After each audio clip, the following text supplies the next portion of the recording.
बिस्मिल्लाहिर्रहमानिर्रहीम। अस्सलाम वालेकुम। MB न्यूज़ के डिस्ट्रिक्ट बुलेटिन के साथ मैं हूँ राबील सैयद। बुलेटिन का बाकायदा आगाज़ करते हुए आपको बताते चलें, लाहौर कैंट पुलिस स्टेशन जनूबी छावनी की हदूद में वाक़या फरूखाबाद में बासर अफराद का खातून पर तशद्दुद, खवातीन की चीखों पुकारने, बदमाशी, कल्चर के खात्मे का दावा करने वाले अदारों पर सवालिया निशान खड़ा कर दिया। मुतासिर खातून तंजीला ने इंसाफ के हसूल के लिए DIG ऑपरेशन लाहौर को तकरीरी दरख्वास्त जमा करवा दी। मजीद तफसीलात जानते हैं MB न्यूज़ के ब्यूरो चीफ लाहौर अमीन नकीबी की इस रिपोर्ट में।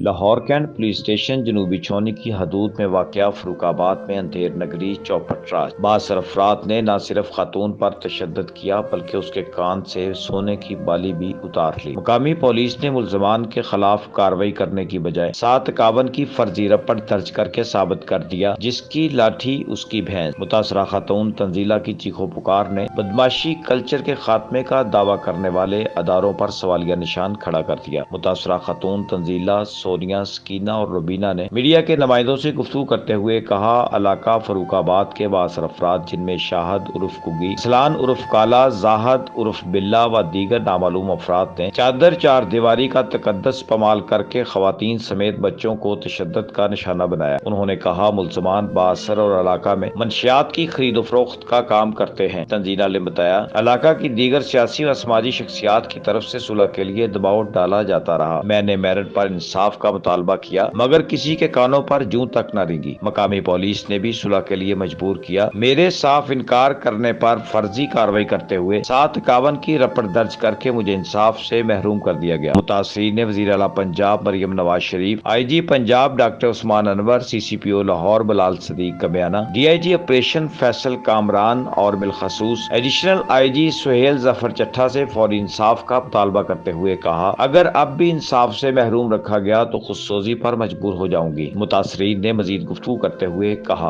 मेरा नाम तंजीला, मैं फरूखाबाद गली जाने फुलिया वाली गली विच ते इत्थे लोग बहुत ही गंदे और घटिया जिहा घर है साडे सामने। मेरे 5 बच्चे ने और मैं हाउस वाइफ हाँ, मैं घर विच सी, लेकिन इन्होंने बहुत बड़ी ज्यादती की। इन्होंने अंदर आके मैनू आके मेरे ते तशद्दुद किया, मेरी इज्जत नूं हथ पा लिया। इन्होंने मेरा बेटा छोटा 14-15 साल का, उन्होंने आके इन्होंने तशद्दुद किया, उन्होंने इन्ना बुरे तरीके दे नाल इन्होंने मारिया कुटिया है। ये मेरा भाई आया, उन्होंने इन्होंने बहुत बुरे तरीके नाल मारिया कुटिया है। 3 भाई, कुछ इन्होंने नाल फैमिली वाले लोग बहुत ज्यादा सी, गली दे महल्ले दे इन्होंने बंदे बड़े अपने बाहरों बुला के लियाते। उन्होंने मेरे नाल बहुत ज्यादती की, मेरे बालों तो पकड़ के मैनू इस तरह मेरे कपड़े फाड़ छड़े, इन्होंने मेरी कानियां बालियां तक उतार के लै गए। इन्नी इन्होंने मेरे नाल ज्यादती की, हद तो ज्यादा ज्यादती कर छड़ी। मेरा मासूम बच्चा है, उसकी अख विच इतना ज्यादा नुकसान किया, उन्होंने अख अजे भी डेड हैगी कि उसदी ब्लड रुकिया होया विच। मेरी अपील हैगी, मेरी नवाज अगे अपील हैगी, मैं उसदी पूरी जितनी भी है ग्रुप में सब अगे अपील करनी है। मैं DIG की अपील करनी है कि मैनू इंसाफ लैके दे। नशई है, इन्हां दी मां नशा वेचदी है, यह भी नशा करते हैं। इन्होंने पूरा गैंग बनाया हुआ है और महल्ले में इन्होंने जलील करके रख छड़ा है, इतना तंग कर छड़ा महल्ला, इन्होंने को अक गया है। असी इज्जत वाले लोग हैं और साड़ी इन्होंने इतनी बेइज्जती की है ना कि हद तो ज्यादा बेइज्जत हो गया। मेरी मरियम अगे अपील, मरियम नवाज अगे अपील है, मैनू अगे कुलीग उन्होंने मैं पुलिस च गई हाँ, मैं थाने चौंकी च गई हाँ, मेरी उन्होंने नहीं सुनी। उन्होंने कहा 2-4 औरतां आके इत्थे रौला पाएंगे तो मतलब कि असीं डर जावांगे, असीं नहीं डरना है। उन्होंने मेरी बहुत बेइज्जती की, मैनू बहुत आबरू करके उन्होंने भी उत्थों कड्ढिया है। मेरे बच्चे दे नाल भी उत्थे भी तशद्दुद इन्होंने किया है, उत्थे भी मेरे बच्चे नूं गाली गलोच कढ़दे रहे ने, गंदियां गालां कढ़दे रहे ने कि तू साडा की कर सकना है, तुसीं इस तरह दे, तुसीं गंदे लोग जे, तुसीं फलाने लोग जे, तुसीं बदमाश इस गली दे, तुसीं इस समझदे नहीं। साडा ना पूरा गैंग है, साडी पूरी बरादरी इत्थे बैठी हुई। इन्होंने मैनूं FF जो धमकियां लाइयां ने, इन्होंने गन भी शो की है। मेरे पुत्र दे अगे इन्होंने पिस्तौल भी कड्ढिया, इन्होंने कि तेरे विच गोली गुजार देवांगे, तेनू गोली मार देवांगे। डंडे सोटे लै के मेरे आस पड़ोस नूं बोल लो, उन्होंने भी पता है कि मेरे कमरे दे विच, घर दे विच, दराज दे विच आके इन्होंने तशद्दुद किया है। इन्होंने मैनूं बुरे तरीके नाल इन्होंने पिटिया, मेरे हत्थां पैरां दे नील पे हुए हैं। कल मेरा वो सारा इन्होंने खराब कर छड़िया, बालियां खिच छड़ियां ने विच, बहुत बुरी तरीके दे नाल इन्होंने मेरे ते तशद्दुद किया है। मैं अपील करनी है, मैं DIG को अपील करनी है, मैं सब पूरी कानून मैं मेरे को लफाज नहीं है कि मैं किस तरह अपील करा। मरियम नवाज की यही अपील है कि इन्होंने पूरा ताउन किया जाए, क्योंकि अज उन्होंने बहुत ज़्यादा ना उन्होंने इस चीज़ ना बाता बूता बन गया, क्योंकि वो इस चीज़ ना तिड़ गए हैं ਕਿਉਂਕਿ ਉਹਨਾਂ ਨੇ 1-2 ਵਾਰ ਮੇਰੇ ਨਾਲ ਵੀ ਇਹ ਕੰਮ ਕੀਤਾ ਤੇ ਉਹ ਕਹਿੰਦੇ ਤੂੰ ਸਾਡਾ ਕੀ ਵਿਗਾੜ ਲਿਆ, ਤੇ ਉਹੀ ਕੰਮ ਹੁਣ ਬਜਰਾਣੀ ਹੁਣਾਂ ਨੇ ਕੀਤਾ। ਤੇ ਤੁਹਾਡੀ ਮਿਹਰਬਾਨੀ, ਬੱਚੇ ਨੂੰ ਇਨਸਾਫ ਮਿਲਣਾ ਚਾਹੀਦਾ।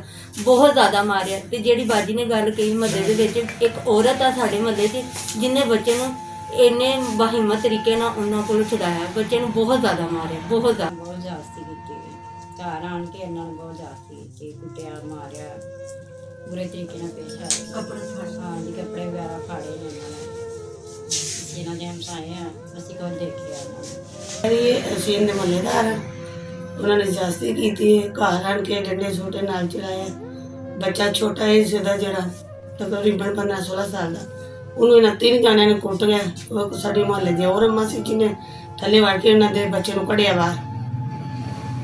ਤੇ ਅਸੀਂ ਦਰਖਾਸਤ ਕਰਨੇ ਕਿ ਇਹਦਾ ਮਦਦ ਕੀਤੀ ਜਾਏ, ਇਹਦਾ ਸਾਥ ਦਿੱਤਾ ਜਾਏ, हुकूमत को इत्तला दी।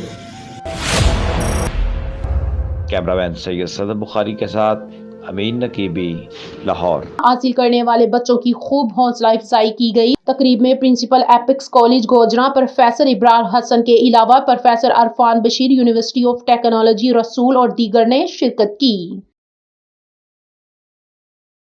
खबरों के सिलसिले को और मजीद आगे बढ़ाते हुए आपको बताते चले, DPO Toba Islamia college ground में मुनक्किद होने वाला मुकाबले बच्चों के दरमियान 100 metre race, 200 metre race, long jump, standing jump, softball throw, wheelchair race समेत दीगर अहम इवेंट्स करवाए गए। दिलचस्प मुकाबलों को ग्राउंड में मौजूद शहरियों और मुकामी कॉलेज के तुलबा समेत मेहमानान ने बड़े हैरत व जोशो जवलवले राजा जहांगीर अनवर ने एहतमामी तकरीब में बतौर मेहमान खसूसी शिरकत की।